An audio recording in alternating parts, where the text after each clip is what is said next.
In today's video, I'm going to teach you how to connect your forms to Brevo.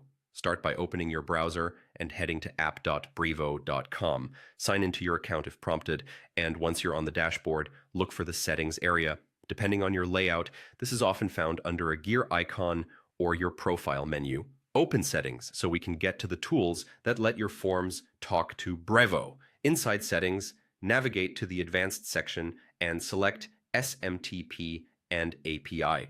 This is where Brevo groups together all the technical connection options for sending and syncing data. Next, choose API keys and MCP.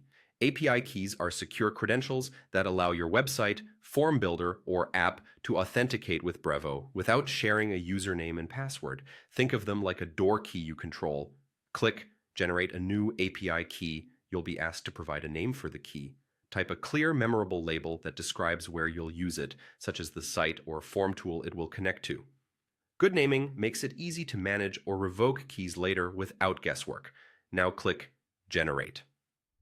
Brevo will create your key and display it once. This is important. Copy the key right away using the copy button and store it in a secure place, like a password manager. Treat it like a password, never share it publicly, and don't paste it into screenshots or version control. If it's ever exposed, come back here to delete it and generate a new one.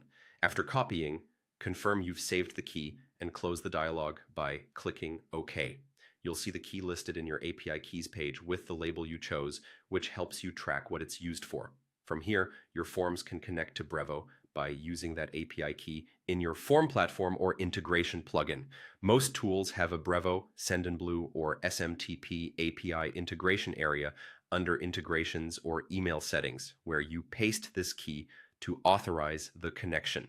The exact place varies by platform, but the API key you just generated is what they'll ask for. A few quick tips to keep things smooth.